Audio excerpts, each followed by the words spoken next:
The morning sky over New York City changed everything. At exactly 9:47 a.m., 3 massive silver ships appeared above the clouds. They were nothing like the flying machines humans had built. These ships were smooth and silent, hovering in the air like giant metal birds that had forgotten how to flap their wings. Dr. Kate Phillips was drinking coffee in her Stanford laboratory when her phone started ringing. She was a scientist who studied the possibility of life on other planets. For 20 years, she had wondered if aliens existed. Now she was about to find out. "Kate, turn on the news right now," her colleague shouted through the phone. Here. They're actually here." She grabbed the remote and switched on the television. Every news channel showed the same thing. Giant alien ships floating over major cities around the world. New York, London, Tokyo, Moscow. The ships just sat there in the sky, doing nothing, saying nothing. General Ryan Murphy was in the Pentagon when the first reports came in. He was a soldier who had fought in 3 wars and had seen everything the human military could do. But he had never seen anything like this. The ships were bigger than aircraft carriers, and they made no sound at all. "Sir, we have no idea how they got here," a young officer told him. "Our radar didn't see them coming. They just appeared." Murphy nodded. He was not easily scared, but these ships made him nervous. If these aliens wanted to hurt humans, there was probably nothing Earth could do to stop them. For 6 hours, the ships just waited. Television news people talked and talked, but nobody knew what was happening. Some people ran away from the cities. Others stood in the streets, looking up at the sky. Many people prayed. Then the ships began to speak. The voice came from every television, every radio, every phone in the world at the same time. It spoke in perfect English, and somehow everyone on Earth heard it in their own language. "People of Earth," the voice said, "we are the Zephyrian Confederation. We come in peace. We need your help." Dr. Phillips nearly dropped her coffee cup. General Murphy stopped walking and stared at the screen. "We have been watching your world for many years," the voice continued. "You are not alone in the universe. There are many intelligent species. Among the stars, most of them live in peace. But there is one species that does not. They are called the Krex Empire, and they are coming." The voice paused. Pictures appeared on every screen. They showed alien creatures that looked like giant insects with armor. They showed planets burning and cities destroyed. The Krex destroy everything they find, the voice said. They have conquered 47 worlds in the last 50 years. They enslave some species and kill others. They are moving toward this part of the galaxy. In 10 years, maybe less, they will reach Earth. People around the world stopped what they were doing. Parents picked up their children. Soldiers stood at attention. Everyone listened. We, the Zephyrian Confederation, are the only force that stands against the Krex Empire. We have fought them for 100 years. We have stopped them from conquering more worlds, but we cannot defeat them alone. We need allies. We need warriors. We need you. Dr. Phillips felt her heart beating fast. This was the most important moment in human history. General Murphy was thinking the same thing. "We know that humans have the ability to fight," the voice said. "We have studied your history. We have seen your wars. You have the intelligence to learn our technology and the courage to use it. But you also have something else.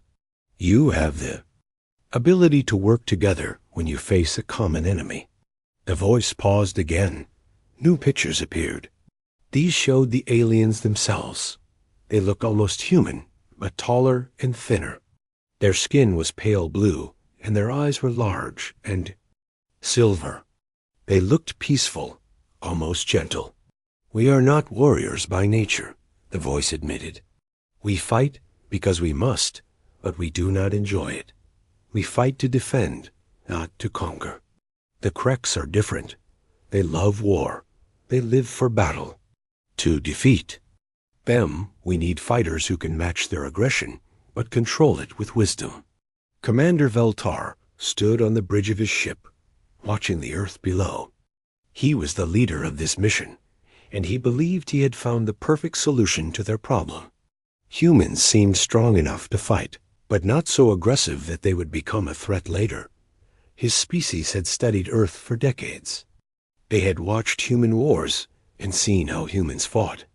But they had only watched recent conflicts, small wars with rules and limits. They had never seen what humans could do when they really wanted to win. "We offer you a choice," the voice said. "To the people of Earth, join us willingly, and we will teach you the secrets of space travel. We will give you weapons that can destroy Krek ships. We will train your best fighters to become space warriors. In return, you will help us fight this war. If you refuse, we will understand. We will leave your world in peace. But know this, when the Kreks come, and they will come, you will face them alone. Your weapons will not hurt them. Your armies will not stop them. They will do to Earth what they have done to 47 other worlds." The choice was not really a choice at all, within hours. World leaders were meeting with alien representatives. Dr. Phillips was chosen to be one of the human negotiators because she understood science and could help humans learn alien technology. General Murphy was chosen because he understood war and could help select the best human fighters. The aliens were polite and patient. They answered questions and showed more pictures of their technology. They explained that they would need about 200 human volunteers for the first training program. These humans would learn to fight in space and use alien weapons. "How long will the training take?" General Murphy asked. 6 months, Commander Veltar replied. "We will teach them everything they need to know. Your species learns quickly. We are impressed by human intelligence." Dr. Phillips had a different question. "Why do you think humans will be good at this?" "Kind of fighting?" Commander Veltar smiled. His species had studied this question carefully. "Humans are unique," he said. "Most species are either too aggressive or too peaceful. Species that are too aggressive destroy themselves before they can leave their home planet. Species that are too peaceful cannot fight effectively when they must. But humans are different," he continued. "You can be peaceful when peace is possible. But when you must fight, you fight with great skill and determination. You adapt quickly to new situations. You work well in teams. These are exactly the qualities we need." What Commander Veltar did not say was that his species had made their decision based on incomplete information. They had studied human behavior during peacetime and small conflicts. They had never seen humans in a war where survival was at stake. They thought they were hiring soldiers. They did not know they were about to train predators. The first volunteers were selected within a week. The best and brightest of Earth's military forces stepped forward. They were ready to learn how to fight among the stars.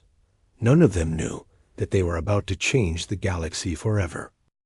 The alien transport ship was unlike anything the human volunteers had ever seen. Captain Jake Collins pressed his face against the window as Earth grew smaller below them. He had been a Marine for 12 years, but nothing had prepared him for this moment. He was leaving his home planet to learn how to fight in space. Beside him sat Air Force pilot Lisa Rodriguez. She had flown fighter jets for 8 years and thought she knew everything about flying. But the alien ship moved through space without making any sound at all. There were no engines roaring, no wind rushing past the windows. Just silence and stars. Navy SEAL Danny Carter sat in the back of the transport, watching the other volunteers. There were 50 humans total, all carefully chosen by their governments. Soldiers, pilots, engineers, doctors. The best that Earth had to offer. They were all trying to look brave, but Carter could see the fear in their eyes. He felt it too. The journey to the moon took only 2 hours. The alien base was built inside a crater on the dark side, hidden from Earth's view. When the transport landed, the volunteers got their first look at their new home. It was a collection of silver domes connected by covered walkways. Everything was clean and bright and very alien. Commander Veltar was waiting for them at the landing pad. He was tall and thin with pale blue skin and large silver eyes. When he spoke, his voice was soft and polite. "Welcome to Training Base Alpha," he said. "For the next 6 months, this will be your home. You will learn things that no human has ever learned before. You will become warriors of space." The training facility was impressive. There were simulation rooms that could create any kind of battle scenario. There were weapons training areas with energy guns that could cut through metal. There were zero-gravity chambers where humans could learn to fight while floating in space. The first weeks were basic training. The volunteers learned how to use alien technology. They learned how to wear space armor and breathe artificial air. They learned how to operate alien weapons and communicate through alien computers. Captain Collins was good at learning the technical parts. He could take apart an energy rifle and put it back together in minutes. He could navigate an alien computer system and understand star maps. But he kept asking questions that made his instructors uncomfortable. "Why do you always attack from the front?" he asked during a tactical lesson. "Why don't you try to surprise your enemies?" The Zephyrian instructor, a female named Zara, looked confused. "We follow proper military protocol," she said. "We announce our presence and give enemies a chance to surrender. This is the civilized way to fight."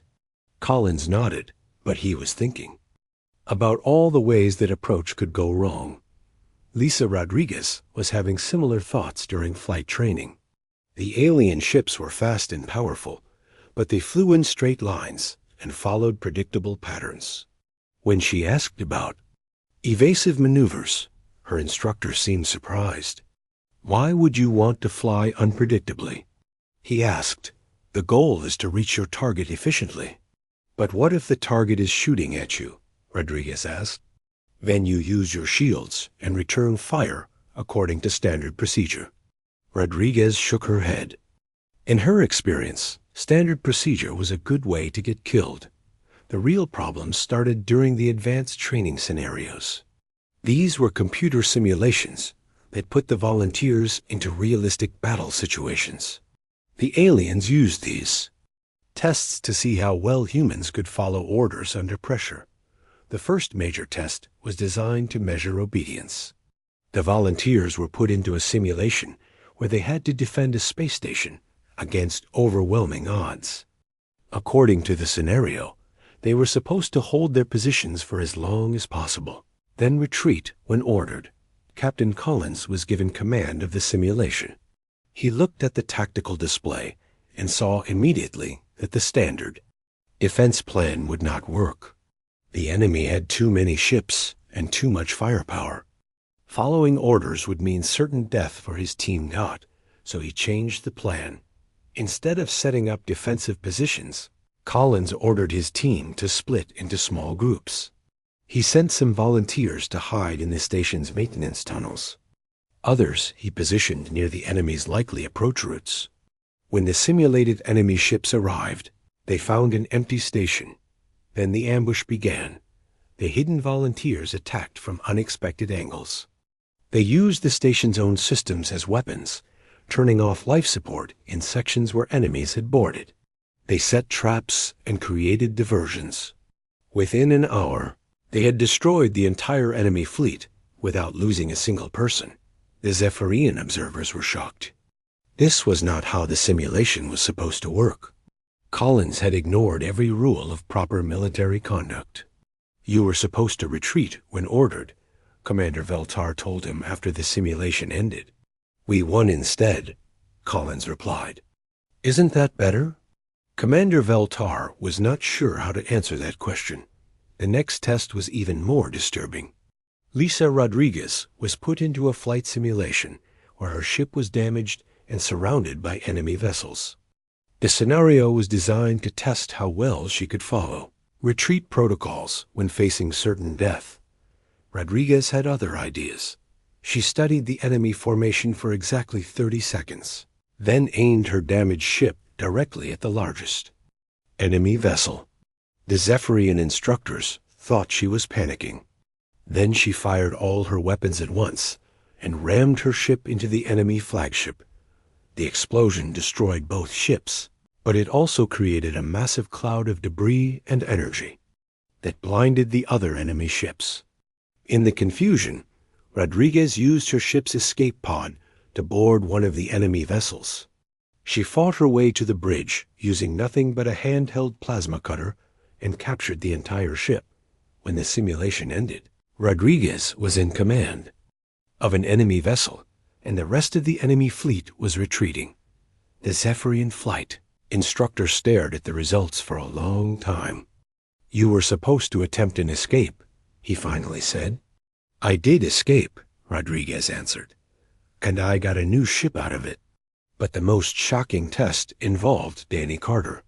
He was put into a ground combat simulation where his unit was cut off behind enemy lines. The scenario was designed to test how well humans could work as part of a team when facing impossible odds. Carter looked at the situation and realized that his team was outnumbered 10-1. Following standard procedure, they should try to hide and wait for rescue. But Carter had been a SEAL for too long to hide from a fight. He walked out of his team's hiding place and directly toward the enemy positions. The Zephyrian instructors thought he was surrendering. Instead, he started talking to the enemy commander. "Your forces are surrounding my team," he said calmly. "But you have not attacked yet. This tells me you are not sure you can win without heavy losses." The simulated enemy commander, controlled by alien computers, was programmed to respond to various human behaviors, but it was not programmed for what Carter did next. "I challenge you to single combat," Carter announced. "Winner takes all. If I win, your forces retreat. If you win, my team surrenders." The enemy commander accepted the challenge, confident that his superior size and strength would ensure victory. The fight lasted less than 3 minutes. Carter used techniques that the alien computers had never seen before. He fought dirty, using every trick he had learned in 12 years of special operations. When the enemy commander fell, the remaining enemy forces retreated as promised. Carter's team was safe, and they had not fired a single shot. The Zephyrian observers watched the replay of the fight over and over. They could not understand how Carter had won. The enemy was bigger, stronger, and better armed. But somehow, the human had found a way to victory. Commander Veltar stood in his office, looking at the reports from all the training simulations. The humans were learning faster than expected. They were mastering alien technology with impressive speed. But they were not learning to fight like Zephyrians. They were learning to fight like humans, and that was something entirely different. For the first time since the training had begun, Commander Veltar felt a small chill of worry. What exactly had they brought to their war? The alarm rang through the Zephyrian command ship at 03:00 hours. Commander Veltar rushed to the bridge, still wearing his sleep clothes. The holographic display showed red warning lights flashing across the star map. "Report," he ordered. "Krex. Attack force detected in the Centauri system," his communications officer announced. "They are attacking Mining Colony 7. Estimated enemy strength, 12 battle cruisers and 40 smaller ships." Veltar felt his stomach drop. Colony 7 had 30,000 Zephyrian civilians. The mining operation there provided rare metals, needed for their war effort. If the Krex destroyed it, the loss would be terrible. "Prepare the defense fleet," he ordered, "and wake the human trainees. It is time for their first real battle." Captain Jake Collins was sleeping in his quarters. when the alarm started. He had been dreaming about Earth, about his family back home. The sound of the alarm brought him back to reality fast. This was what they had trained for. Within minutes, all 50 human volunteers were gathered in the briefing room. They looked nervous but ready. 6 months of training had changed them. They moved differently now, more confident in their alien armor and weapons. Commander Veltar stood before them, his silver eyes reflecting the red warning lights. "The Kreks have attacked one of our colonies," he said simply. "We are going to stop them. You will fight alongside our regular forces. Follow the battle plan exactly. Do not take unnecessary risks." The humans nodded, but Collins noticed something in their faces. They were not just listening to the orders. They were already thinking about how to change them. The journey to Centauri took 6 hours at maximum speed. During the trip, the humans studied the colony layout and enemy positions. The Kreks had landed ground forces and were fighting their way toward the main mining facility. Zephyrian defenders were falling back slowly, following their standard defensive procedures. "They are fighting a retreat," Lisa Rodriguez observed, looking at the tactical display. "Standard procedure is to fall back to prepared positions and make the enemy pay for every advance." "But they are still losing," Danny Carter added. "The Kreks are stronger and more aggressive. In a straight fight, the Zephyrians cannot win." Collins studied the colony map more carefully. What if we do not fight a straight fight? When they arrived at the colony, the situation was worse than expected. The Kreks had broken through the main defensive lines and were advancing toward the civilian shelters. Their soldiers were massive creatures, nearly 8 feet tall with natural armor that could stop most energy weapons. The Zephyrian commander, General Keth, assigned the humans to support roles. "Hold the eastern perimeter," he ordered. "Keep the Kreks from flanking our main force. Do not advance beyond your assigned positions." The humans took their positions as ordered. For about 10 minutes, they followed the plan exactly. They set up defensive barriers and waited for the enemy to come to them. Then Sergeant Amy Foster saw something that changed everything. "Collins," she said over the radio, "look at Section 12. The Kreks are moving through the maintenance tunnels." Collins looked where she pointed. The Kreks were using the colony's own tunnel system to move troops behind Zephyrian lines. It was a smart tactical move, but it also created an opportunity. "Foster, take your squad into the tunnels," he ordered. "Make them regret that decision." "But sir, we were told to hold this position." "The position will not matter if the Kreks get behind. Our lines. Move now." Foster and her team disappeared into the maintenance tunnels. What happened next was unlike anything the galaxy had seen before. The Krek soldiers were too big for the narrow tunnels. They had to move in single file, unable to use their size advantage. Foster's team used this against them. They set up ambushes at every junction, using the tunnel walls as cover. But more importantly, they started using the colony's own systems as weapons. Foster discovered that she could control the tunnel lighting from her suit computer. She began turning lights off and on, creating confusion and fear among the Kreks forces. Her teammate, Corporal Ben Hayes, found something even better. The maintenance tunnels carried high-pressure water for the mining operations. He began opening valves at strategic points, flooding sections of tunnel where Kreks forces were trapped. Within 2 hours, the entire Kreks tunnel operation had collapsed. Dozens of enemy soldiers were trapped, wounded, or dead. The survivors retreated to the surface, but they were now afraid to use the tunnels again. Meanwhile, Lieutenant Brad Hayes was supposed to be managing communications from the command post. Instead, he was studying the enemy radio frequencies, trying to understand how the Kreks coordinated their attacks. What he discovered changed the entire battle. The Kreks used a simple command structure. Orders came from a single field commander, and all other units followed those orders without question. Hayes realized that if he could capture or kill that commander, the entire Krex force would be confused and disorganized. He left his communication post and began moving toward the enemy lines. His job was to stay safe and relay messages. But Hayes had a different idea. Using skills he had learned in Army intelligence, he began tracking the Krex command signals. It took him 3 hours to locate the enemy commander's position. It took him another hour to work his way close enough to act. The Krex commander was a massive creature, even larger than the regular soldiers. He was standing on a hill overlooking the battle, giving orders to his forces through a portable communication device. Hayes did not try to fight the commander directly. Instead, he used psychological warfare. He began intercepting Krex communications and sending false orders. He told some units to retreat while ordering others to advance.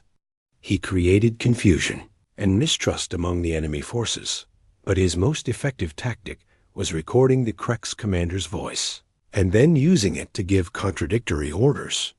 Soon, Krex units were fighting each other because they had received conflicting commands. The enemy commander realized what was happening, but by then it was too late. His forces were scattered and confused, unable to coordinate their attacks. The most dramatic moment came when Danny Carter's unit was surrounded by Krex forces near the main mining facility. Following standard procedure, they should have fought to the death or surrendered when their ammunition ran low. Carter had a different idea.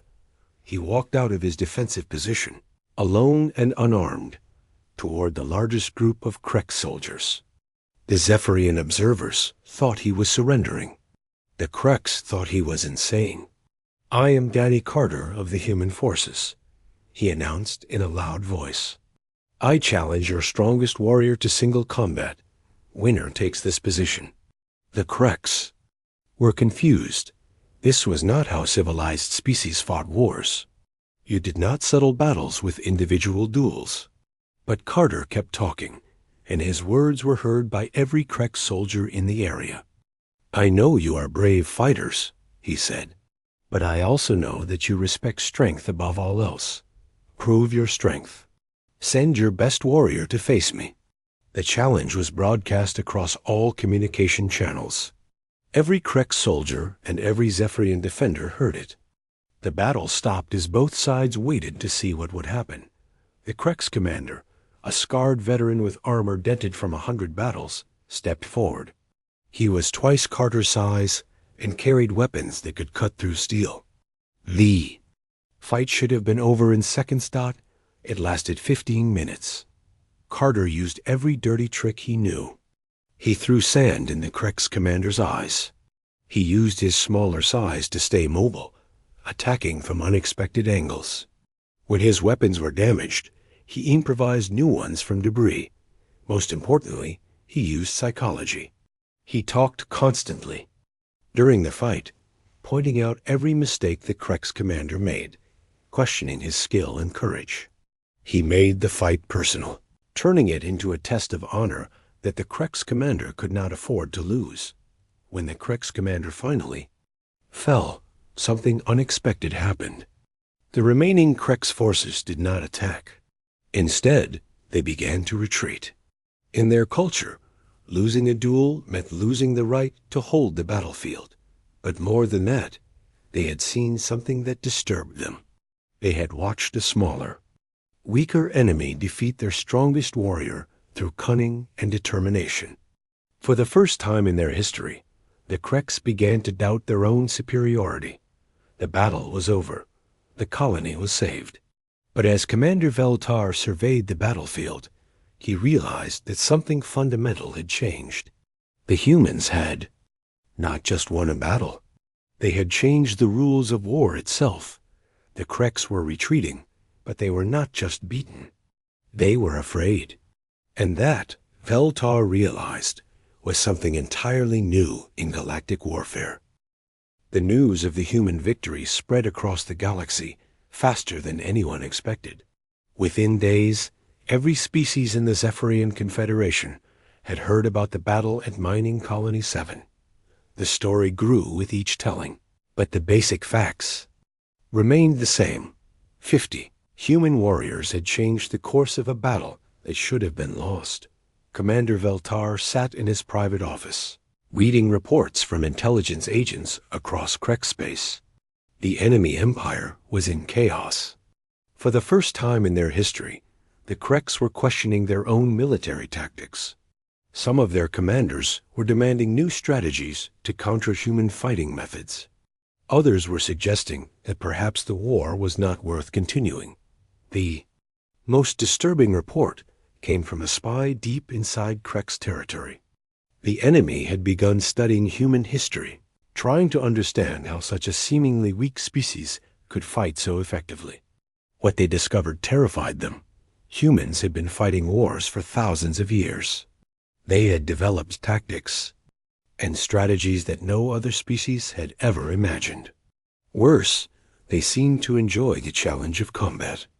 While most species fought only when necessary, humans appeared to fight for the sake of fighting. The Krek's leadership was beginning to understand that they had encountered something completely new. This was not just another enemy to be conquered. This was a species that might be more dangerous than they were. But the Kreks were not the only ones who were worried. Captain Jake Collins, now promoted to major, requested a meeting with Commander Veltar. The two met in the observation lounge of the Zephyrian flagship, looking out at the stars through a massive window. "Commander," Collins said, "I have been thinking about our next move in this war." Veltar nodded. "The Confederation Military Council is planning our strategy. We will continue to defend our territory and gradually push the Kreks back to their own space." "That will take decades," Collins replied. "Maybe centuries. And how many more colonies will be destroyed while we fight this? Slow war? What are you suggesting?" Collins activated a holographic display showing the galaxy. Red dots marked Kreks-controlled space, blue dots showed Confederation territory, and green dots indicated neutral worlds. "We end this war quickly," Collins said. "We do not just fight the Kreks. We defeat them completely." Veltar looked at the display with growing concern. "What exactly do you mean by completely?" "We destroy their ability to make war," Collins explained. "We target their military leadership, their weapon factories, their training centers. We make it impossible for them to threaten anyone ever again." "That is not how civilized species conduct warfare," Veltar said quietly. "There are rules, conventions, limits to what we do in battle." Collins smiled, but it was not a happy expression. "Commander, with respect, those rules are why you have been fighting this war for over a century. The Kreks do not follow your rules. They destroy entire civilizations. Maybe it is time to fight them with methods they understand." Over the following weeks, Collins presented his plan to the human volunteers. They were no longer just trainees. They had become veterans after the battle at Colony 7, and they were eager to do more. The plan was simple in concept, but revolutionary in execution. Instead of fighting large fleet battles, small teams of humans would infiltrate Krek space and attack strategic targets. They would use stealth, surprise, and terror to destroy the enemy's will to fight. Lisa Rodriguez would lead airstrikes against Krek's military installations. But instead of the traditional approach of announcing attacks and giving enemies time to surrender, she would strike without warning, destroying targets before the enemy knew they were under attack. Annie Carter would lead special operations teams behind enemy lines.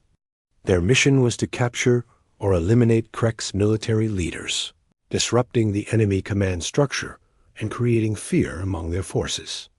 Amy Foster would coordinate sabotage operations against Krek supply lines and communication networks.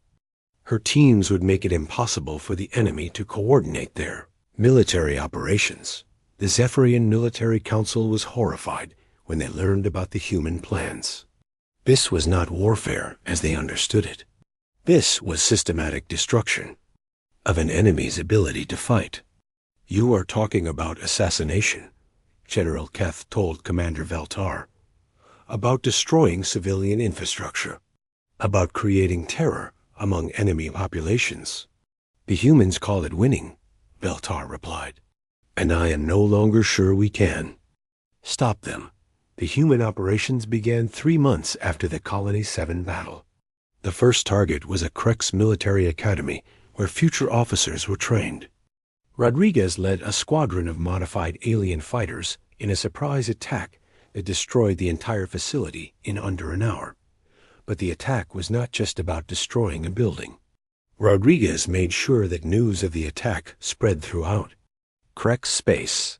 She wanted every Krex military leader to know that nowhere was safe from human attacks. The second operation was even more dramatic. Carter and his team infiltrated a Krex command center and captured 3 high-ranking generals. But instead of killing them, he forced them to broadcast a message to all Krex forces. "Your leaders cannot protect you," the message said. "Your defenses cannot stop us. Every day you continue this war, more of your commanders will disappear. End this war now, or we will end it for you." The psychological effect was devastating. Krex commanders began to fear for their safety. Some requested transfers to rear areas. Others started peace negotiations without authorization from their government. Foster's sabotage operations were perhaps the most effective. Her teams destroyed communication networks, supply depots, and transportation systems throughout Krex space. Within months, the enemy military was unable to coordinate attacks or move supplies to their forces. But the most significant impact was on Krex morale. For over a century, they had believed they were the strongest species in the galaxy. Now they were being defeated by creatures half their size, who seemed to appear and disappear at will. The war that had lasted for over 100 years ended in less than 2 years after the humans joined it.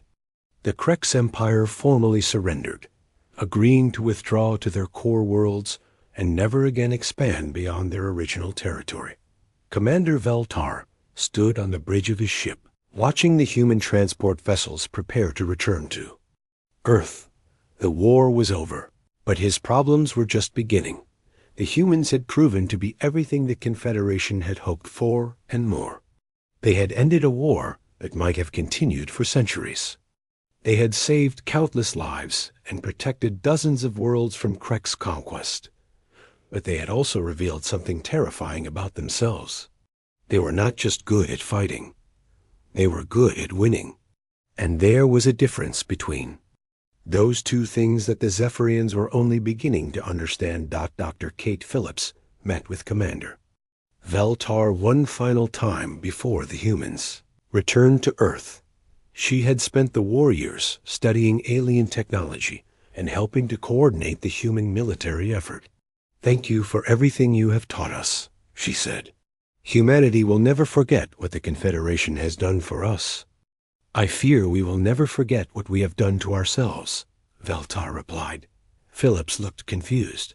"What do you mean?" "We brought you into this war because we thought you would make good soldiers," Veltar explained. "We thought you would follow orders and fight bravely, and then return to your peaceful lives when the war ended. Is that not what we did?" "No," Veltar said quietly. "You did not just fight for us. You learned from us. You took our technology, our knowledge, our understanding of the galaxy. And now you are returning to Earth with all of that knowledge." Philip smiled. "Yes, we are. And we will use it to make Earth a better place." "I hope so," Veltar said. "But I have studied human history during this war. I have seen what your species does when it has superior technology and military power. I have seen what happens to your neighbors when you decide you need more space or resources." Philip's smile faded. "Commander, humans have changed. We have learned to work together. We have learned to be peaceful. Have you?" Veltar asked. "Or have you simply learned to be peaceful with each other while you prepare to deal with the rest of the galaxy. As the human transports departed for Earth, Veltar sent a coded message to the Confederation Council. It was marked with the highest priority and security classifications. Mission completed, the message read. Krek's empire defeated. War ended. However, recommend immediate review of first contact protocols. We have solved one problem, but may have created a much larger one. Humanity now possesses advanced technology and proven military capabilities. They have demonstrated tactical innovation and strategic thinking that surpasses anything in our databases. They have shown no reluctance to use extreme methods to achieve their goals. Assessment: humanity is no longer a primitive species requiring our guidance. They are now a potential rival for galactic dominance. Recommend careful monitoring of Earth activities. Do not underestimate them again. On Earth, Major Collins stood in a government briefing room, looking at star charts that showed the location of every known intelligent species in the galaxy. The room was full of military leaders, scientists, and politicians, all eager to hear about humanity's first interstellar war. What are our next steps? Asked the Secretary of Defense.